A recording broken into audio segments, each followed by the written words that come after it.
I will begin this lecture by discussing exercises 4 with you. This is on random variables, their PDF, CDF and expectations, etc. So, let us look at question 1. Consider the function f x given by c times 3 x minus x square for x lying between 0 and 4 and 0 otherwise. So, the question asked is, could f x be a probability density function for any value of c?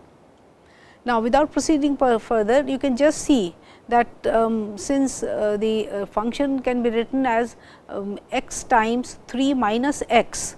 So, it will be negative for x greater than 3 and your interval is 0 to 4. So, the density function and if the sign of c you might say that we can make c negative, but then when x is equal to 2 say for example, then 3 x minus x square is positive. So, in that case again c times 3 x minus x square will become negative. So, in fact, for no value of c is the current function PDF, because it is not non-negative for all values of x in the interval 0 4.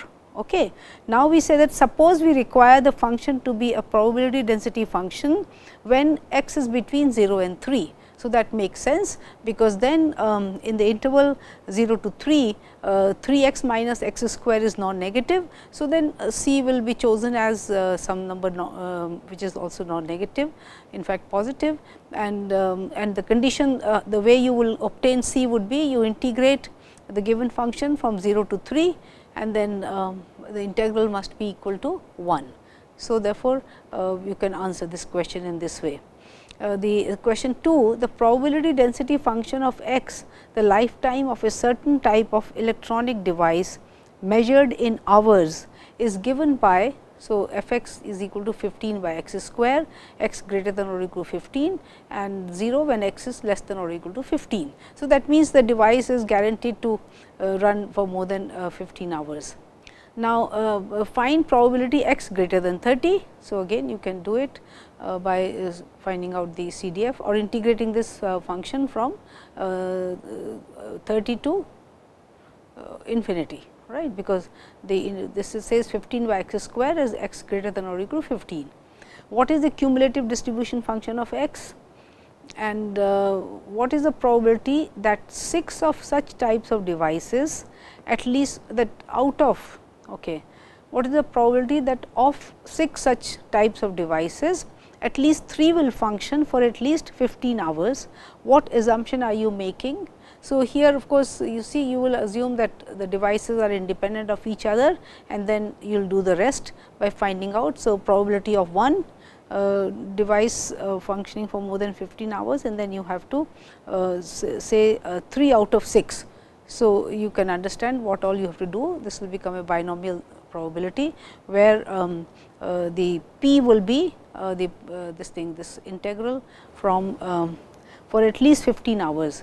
So, will function for at least that 6 of such types of devices, at least 3 will function for at least 15 hours. So, it will be 15 and more. Okay. So, I leave it to you to do the rest. Question 3, for a random variable y, show that E y, the expected value of y is 0 to infinity, probability y greater than or equal to y dy minus 0 to infinity, probability y less than minus y dy. Actually, question 5 should precede question 3. In question 5, I am asking you to do the same thing for a non-negative random variable y. In that case, the second part of the integral will not be there, because y less than minus y. So, here in question 3, I am asking you to show that for a non-negative random variable y, E y is equal to 0 to infinity, probability y greater than t dt. So, once you show this, then you can go to question 3 and do the rest, when y can take positive negative values both. Okay.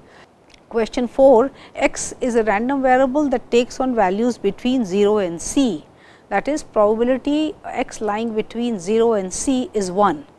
So, show that variance x is less than or equal to c square by 4. So, I am just asking you to get an upper bound for the variance, and you see the only information you are given is that x lies between 0 and c.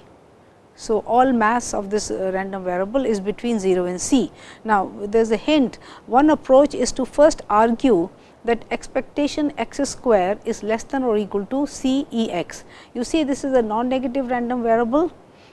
Yes, it should have been said that, because 0 less than or equal to x less than c. So, it implies that c is non-negative. Therefore, this inequality expectation of x square is less than or equal to c times e x. You see, actually x square is less than or equal to c x, yes, for all values of x between 0 and c, because x is non-negative, right, and c is a non-negative number. So, from there you get this inequality when you take the expectation on either side of this inequality, and then you show the rest. So, I will not discuss the second hint. There you should think and then get the answer.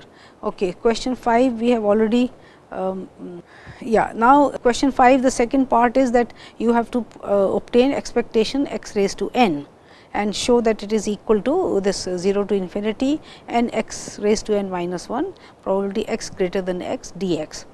So, here again the hint is that you start with e raised to x n as 0 to infinity, because so therefore, you write y equal to x n and then you will do this, and then because of the substitution y equal to x n. So, dy will be n x n minus 1 dx, and that is how you are getting this part. So, this you should be able to do. Question 6, the number of minutes of playing time of a certain high school basketball player in a randomly chosen game. So, this should be player. So, I have just cut the so that means number of minutes of playing time of a certain high school basketball player in a randomly chosen game is a random variable whose probability density function is given in the following figure. So, this is the graph of the PDF for the number of time for the number of minutes that a player in a basketball team gets actually to handle the ball in a sense, right. Find the probability that the player plays over 15 minutes. Therefore, here as remember I have told you that this probability, if you are saying that the player plays over 15 minutes, then you are asking for the probability x greater than or equal to 15. And so, here you will integrate, or you find out the, see the 15 will be somewhere between 10 and 20, you know the height of the graph at different places. So, the area to the right of 15 on the x axis, on the minute axis, that area would be the probability that the player gets to spend more than 15 minutes on the field while playing the game, right. Then similarly between 20 and 35, so between 20 and 35 the area. So, this will be the area, you can immediately find out just by looking at the graph, you do not have to do any integration or anything. So, then because anyway your this thing is not given to you, the functional form of the PDF is not given. So, just by looking at the graph you find out the area between 20 and 35, and that will be the probability that the player gets that many minutes to between 20 and 35. Less than 30 minutes, same thing. So, this will be this. So, the area to the left of 30 will be the answer, and more than 36 minutes it will be somewhere here. So, to the right. Okay. So, this was just to illustrate that how when it is convenient you can just look at the graph of the PDF and find out the required probabilities. Suppose question 7, suppose that the travel time from your home to your office is normally distributed with mean 40 minutes and standard deviation 7 minutes, right. So, the time that you would spend in going from home to office is a normal distribution with 40 minutes as its mean and standard deviation 7. If you want to be 95% certain that you will not be late for an office appointment at 1 p.m., what is the latest time that you should leave home? So, you have to read this problem at least 2 to 3 times and see that what we are asking is that you want to know the travel time which you can be sure of that time 95% of the time. That means, you have to find the probability of reaching from home to the office the time which will be possible for 95% of the time. So, here that means if x is the random variable denoting the time that you take from home to office, then x minus 40 and x we will say in minutes. So, x minus 40 upon 7 will be the standard normal variate. So, now you want to find out the probability that when this z is less than or equal to some number t is equal to 0.95. So, from the tables you get the value of t. So, corresponding value of x is 40 plus 7 into t minutes. Thus, starting time would be 40 plus 7 t minutes before 1 p.m. Then you are likely to be in the office 95% of the time. On time, that means you will be in the office by 1 p.m. 95% of the time. Okay. So, just read this problem carefully and then now, question 8, the median of a continuous random variable, this I have explained to you that the median means that half the area lies on one side and the other half lies on the other side, and I want you to find out, I think I have already done it for the normal distribution. I showed you that for a normal distribution x equal to mu is the median. So, now for uniformly distributed over a b and exponential with mean lambda, find out the median. Okay. So, this I have discussed in the class. If x has hazard rate function lambda x t, compute the hazard rate function of a x where a of a x, a is a constant where a is a positive constant. So, you can apply the formula definition of the hazard rate function and get the answer. The lung cancer hazard rate of a t-year-old male smoker a t is such that this. Now, here I have discussed in the lecture that if you are given the hazard rate function, then you can compute the CDF of the random variable, and so assuming that a 40-year-old male smoker survives all other hazards. So, we are just considering the death because of smoking. What is the probability that he survives to age 50 to age 60 without contacting lung cancer? So, I have discussed part of this problem with you in the lecture. So, you should be able to do it. Now, finally, x is uniformly this is 11th problem, x is uniformly distributed over minus 1 and 1. So, while discussing functions of random variables in the last lecture, I discussed this how you will handle probability mod x greater than half. Okay. X is less than minus half and greater than half. Then the density function of the random variable mod x. So, this should be able to do it. Question 12. The number of years a radio functions is exponentially distributed with parameter lambda equal to 1 by 8. So, that means the mean is 8. Okay. If Jones buys a used radio, what is the probability that it will be working after an additional 8 years? So, now remember this is an exponential distribution, it has the memoryless property. So, therefore, you can answer question 12 also. So, now I hope with all these hints you should be able to enjoy doing this exercise. So, let me now continue with in the last lecture I discussed functions of random variable, how you find out their CDFs and PDFs and PMFs. Now, let us talk about expectation of function of a random variable. So, if x is a discrete random variable with p x as its PMF, then we define, and g is some function, real valued function. I should have said that g is a real valued function of x. So, here g x is a real valued function of small x only, right. Then expectation g x would be, because g x itself will be a random variable, since x is a random variable, g x will be a random variable, and so this is summation I p x I g x I. So, let us see how we arrive at this form. See, the thing is that I start with you start with this summation. Then what I do is I group together all the x i's for which the value of g x I is y j, right, because g may not be a single valued function. So, here for all possible values of x i's which give me the same value of g x I. So, then I group this summation here. So, I say j here and then I am summing over I where g x I is y j. So, all those g x i's get summed up here, and then for all those gxi is yj. So, then I will write yj here, then this summation goes over all I such that gxi is yj. So, I am summing up all the probabilities pxi, all xi for which dxi is yj, right.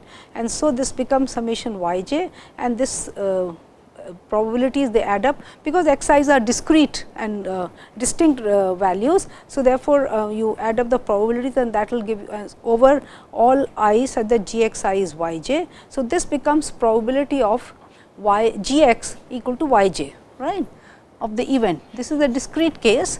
So, for all possible values of xi for which gxi is yj. So, therefore, this whole thing here is equivalent to this, and so now this becomes sigma j yj. So, this is gxi equal to yj, and then probability of gx equal to yj. So, therefore, by definition this is expectation gx.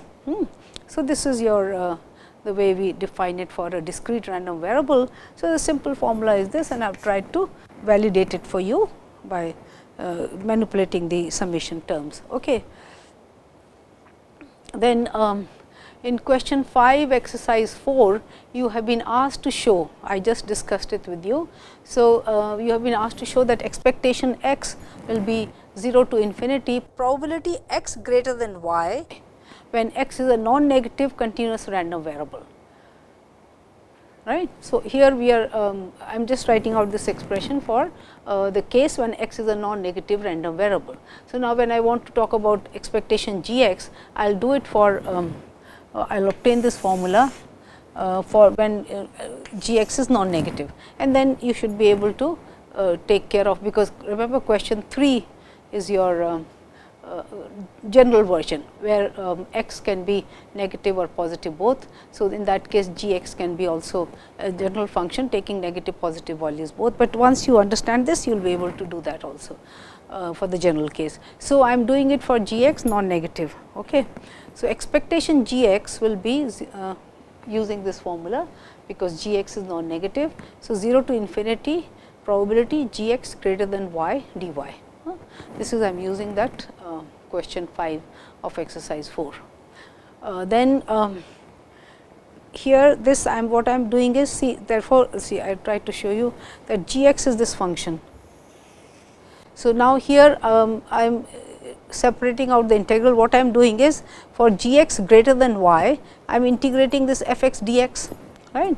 So, gx greater, so if suppose this is your value y, then you are integrating this area, but then y varies from 0 to infinity. So, that means from here, here. So, the whole area, this whole area under gx from 0 to infinity is being integrated here, right. Then I can always change the order of integration. I can add the integrate in this way. So, that means here it will be 0 to gx. So, first of all from here I come here 0 to infinity, then from here I come x gx greater than 0, right. So, here gx greater than 0, then I am integrating this way here in this way, and then this is 0 to gx. So, your y, the integration with respect to y is from 0 to gx, and then gx is going from 0 to infinity. Okay. When gx is greater than 0, I have drawn it this way, it could be whatever it is, gx greater. So, you may start from here, or your function may be like this, does not matter. So, when you so here the order of integration, first I was integrating with respect to dx, and now I have changed the order of integration. So, when I change the order of integration, my y first varies from 0 to gx. So, from 0 to gx dy, and then my x varies from corresponding to gx positive. So, this way. So, therefore, I am taking these lines, right, and the lines corresponding to a fixed x will be from 0 to gx, and then as x varies I am integrating along these lines, right. So, this is how I am covering this area. So, this is it. Now, 0 to gx dy simply becomes gx, and then this is integral x such that gx is positive of gx fx dx. Last integral, the computation has to be for all x such that gx is greater than 0. This is equal to this. So, now it will be good if you can sit down and do it for a that means, you do it now for the negative part and then you can just add it up, right, expectation for. So, in other words, I am also telling you how to do your problem 3, first do 5, then do 3 and then you can apply it to get this result for the general function x g x. Okay. And so, now immediately you can write down that if you take a x plus b as a function of the random variable x, then the expectation will be a e raised to x plus b.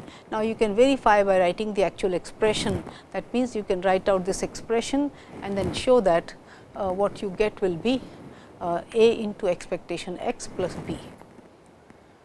Okay. Similarly, for the variance, see the expression is a x plus b minus a e x minus b whole square and b cancels out. So, you are left with a square x minus e x whole square expectation of this.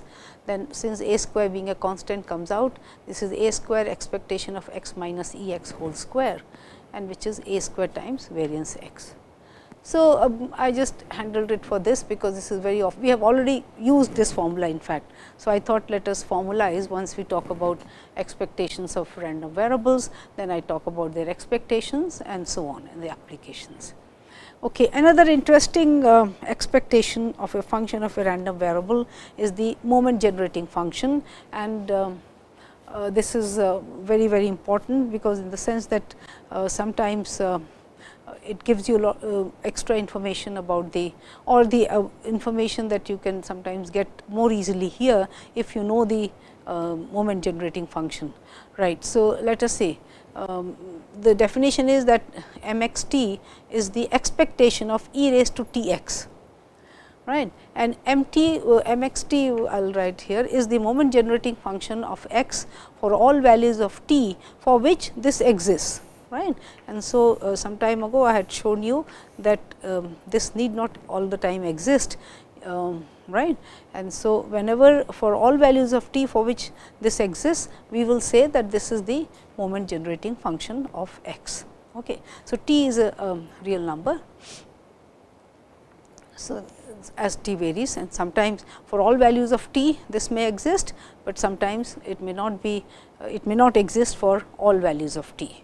So, for the discrete case when x is a discrete random variable and p is its PMF, then m x t will be expectation e raised to t x p x, because just now we wrote down the formula that for any function of a random variable expectation g x is summation I p x I g x I. So, I am applying this formula and therefore, m x t for a discrete random variable would be summation e raised to t x into p x for all x, the summation is over all those x for which p x is positive, right, because otherwise the corresponding contribution here will be 0. Okay.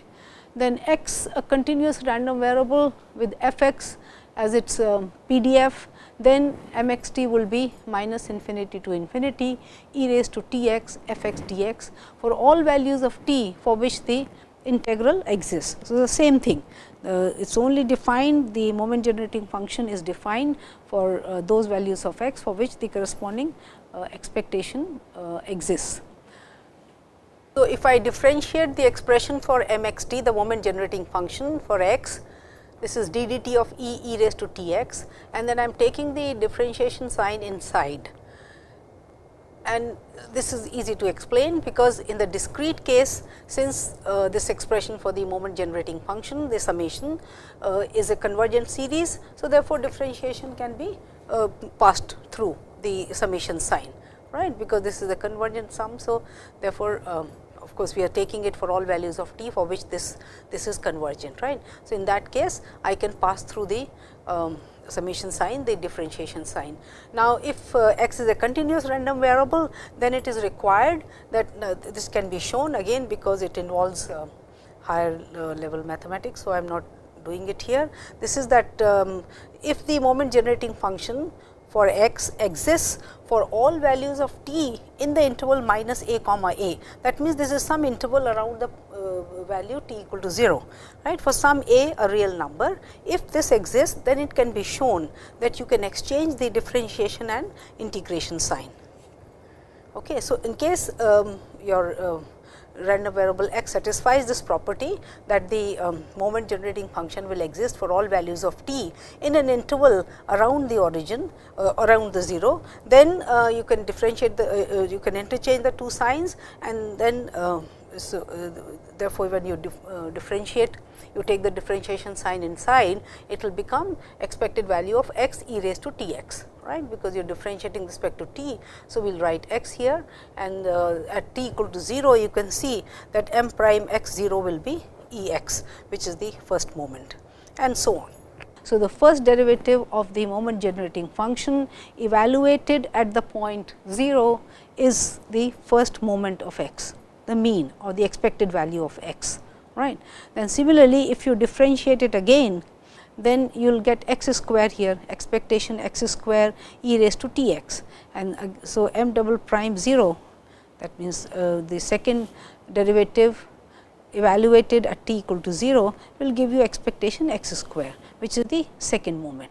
So, in general, the nth moment or the nth derivative of the moment generating function evaluated at t equal to 0 will give you the expectation of x raised to n. And so, once you have these moments, so therefore, you can make use of these things. That means, if you just compute the moment generating function, you can get the information about all the moments through this formula. So, let me now start applying the definition of the moment generating function to special random variables that we have gone through so far. Binomial random variable, the expectation value of e raised to t x would be sigma r varying from 0 to n, e raised to t r, because x takes the value r. So, e raised to t r n c r p raised to r 1 minus p raised to n minus r. Okay, this is the expression. I will combine e raised to t r with p raised to r. So, this becomes n c r p e raised to t whole thing raised to r into 1 minus p raised to n minus r. Okay. And this you can see is again an binomial expansion of the expression p e raised to t plus 1 minus p raised to n, and this exists for all values of t, right, because the expansion is valid no matter what the value of t is.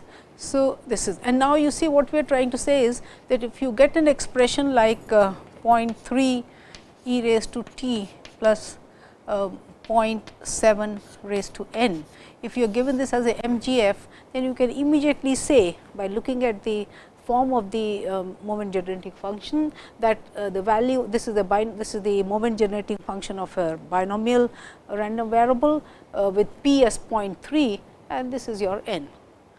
So, the two parameters you can immediately find out by looking at the moment generating function, right.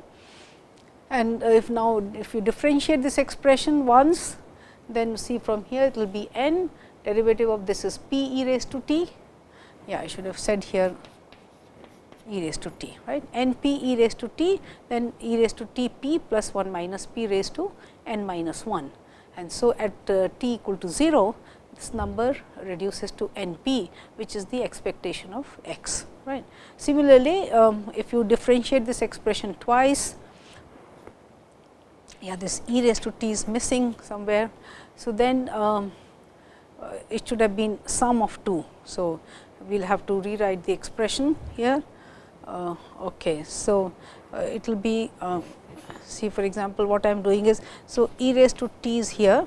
So, I am differentiating this again. So, this will be n minus 1 and p here, then e raised to t. So, e raised to 2 t, because there was an e raised to t, plus you will have to take the derivative of this, which will be n p e raised to t e raised to t p plus 1 minus p, and this whole thing raised to n minus 1. Right. In any case, when you compute this at the value t, then this becomes 1. So, you are left with n p and minus 1 p. This also is equal to e raised to t is 1. So, this is 1, 1 raised to n minus 2 is 1. Then here also the contribution would be n p. So, is it so? n p e raised to t. So, the second moment I am getting as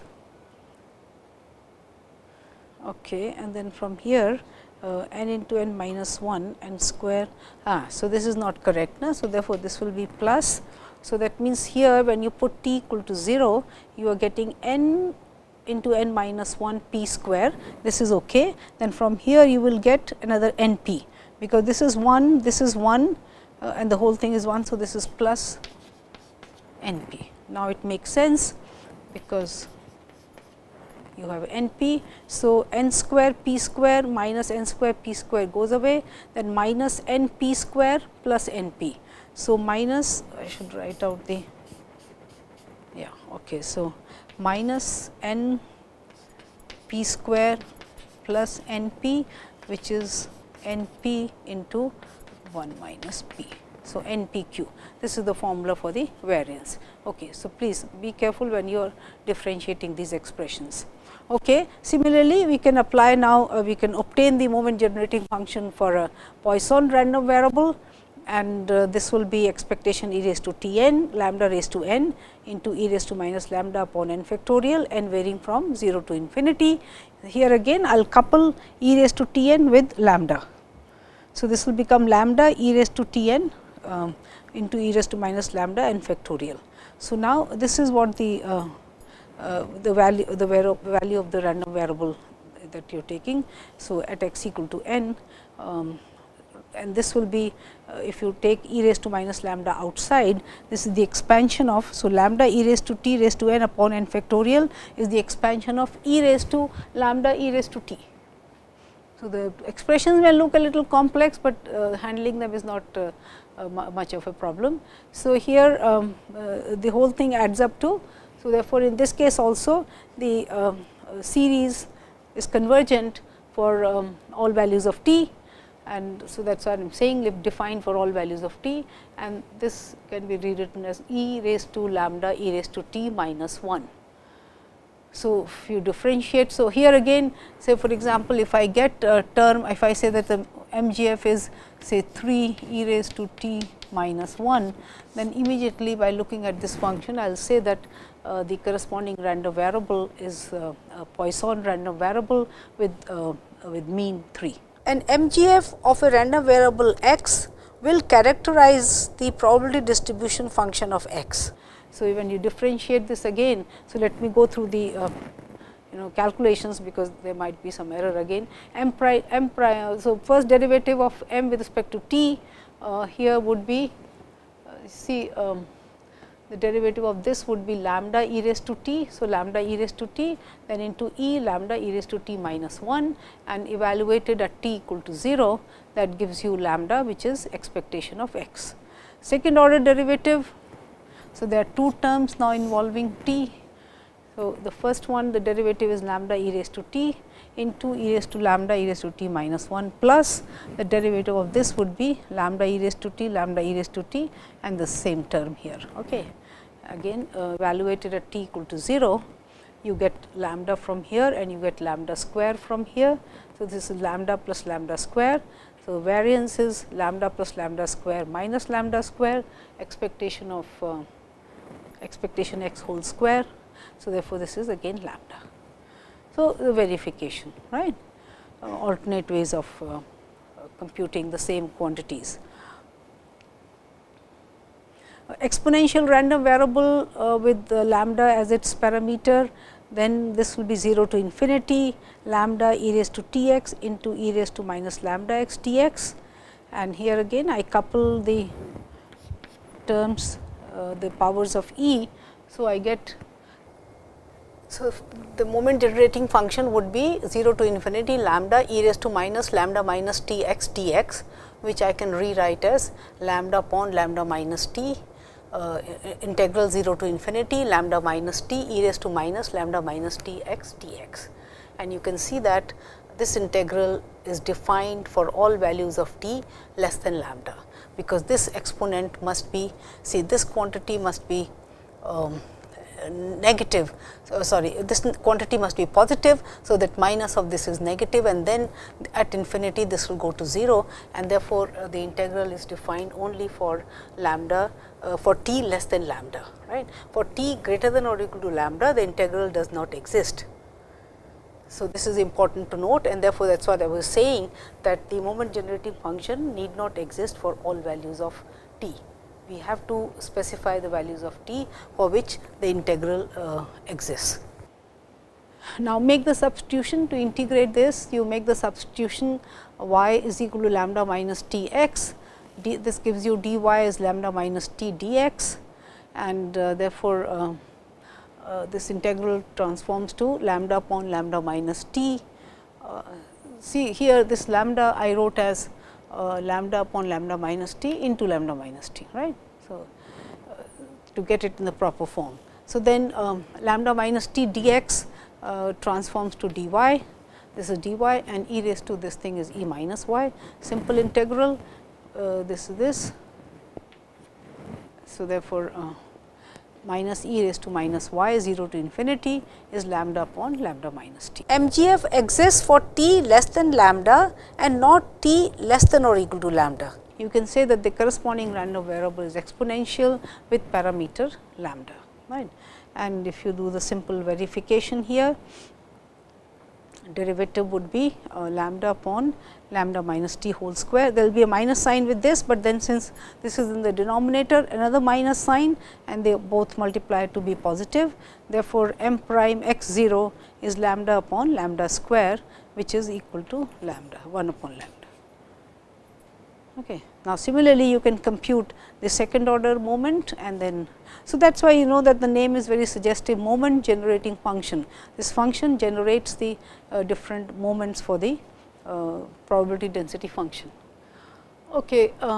Normal distribution again, it may look very cumbersome, but actually it is simple manipulation of the terms and you get the answer. So, for a normal distribution, the moment generating function would be so 1 upon root 2 pi sigma minus infinity to infinity e raised to minus x minus mu whole square upon 2 sigma square plus t x, right. You are computing expectation of e raised to t x. So, here I combine this in this square terms. So, this becomes 2 sigma square x t, 2 sigma square x t. So, I collect the x terms. So, the x terms are twice mu plus sigma square t plus sigma square. Now, I want to make a perfect square, and the reason is obvious, right. So, that the integrand part of the integrand will add up to or integrate to 1.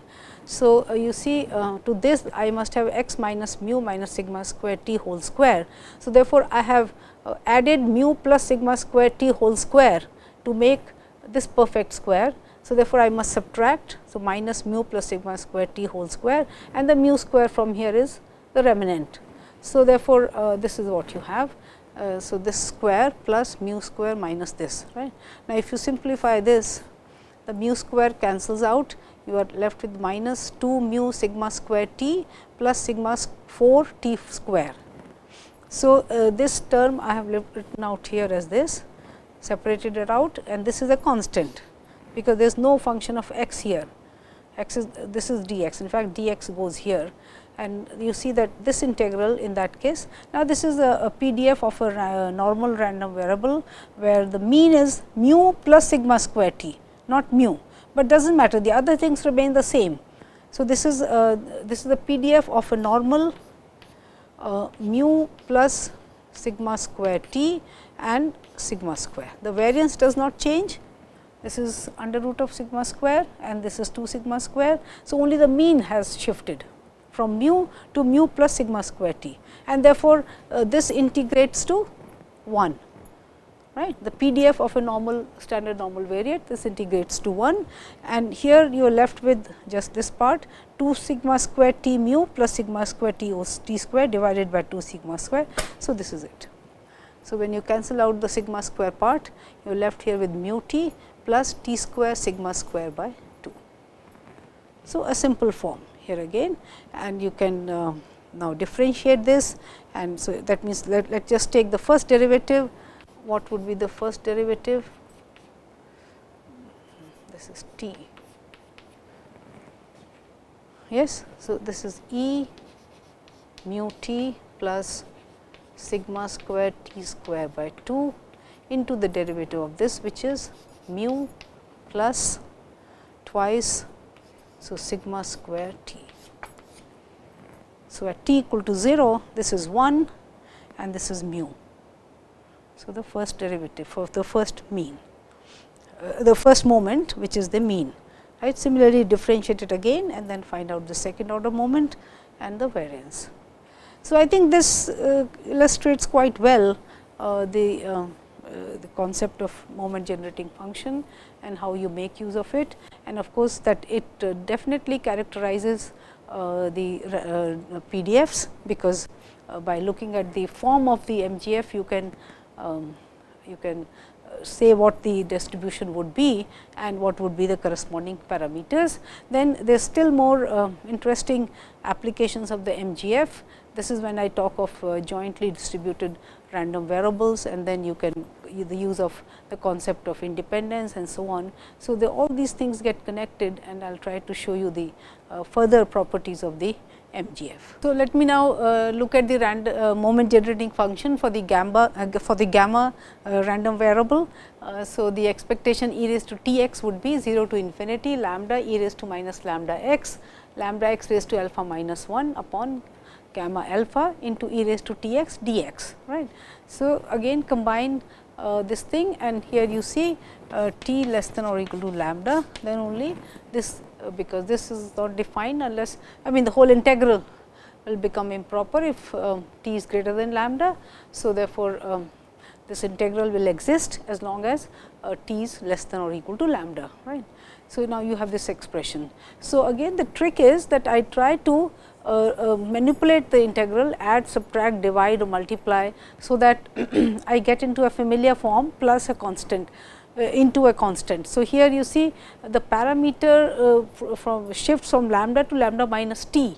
So, that is what I will do, and that is not difficult, because this lambda I can write as lambda upon lambda minus t into lambda minus t. So, this becomes my parameter here, this is e raised to minus lambda minus t x. Now, this lambda same thing I will do, I will replace it by lambda minus t and then divide by lambda minus t raised to alpha minus 1, because this is alpha minus 1, and the lambda raised to alpha minus 1 comes out. So, you see this part is now independent of, this is independent of x, the remaining portion all this is now the integral of the PDF of a gamma distribution with the parameter lambda minus t and alpha, right.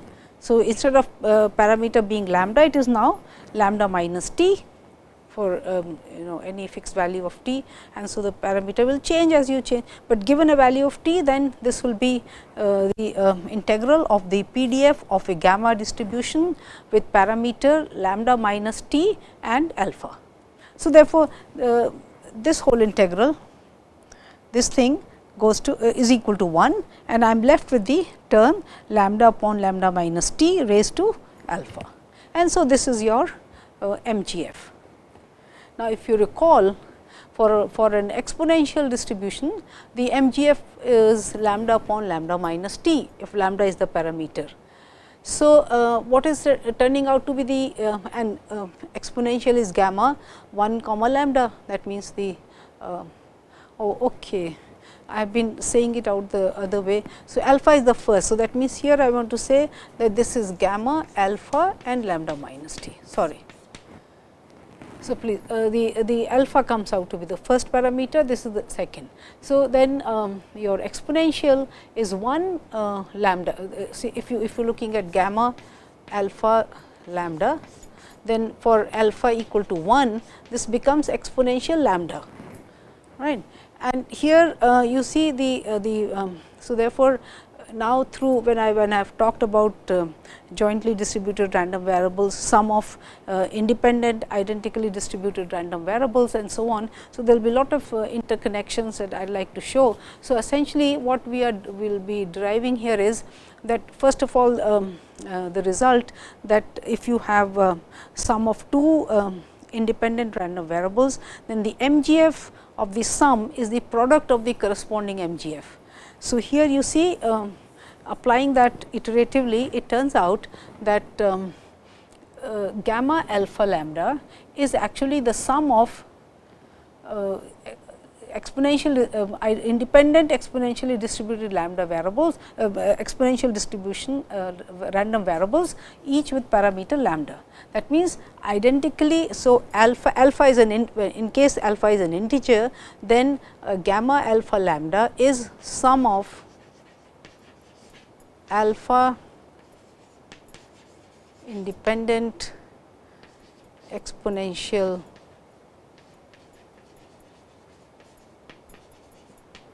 random variables with parameter lambda.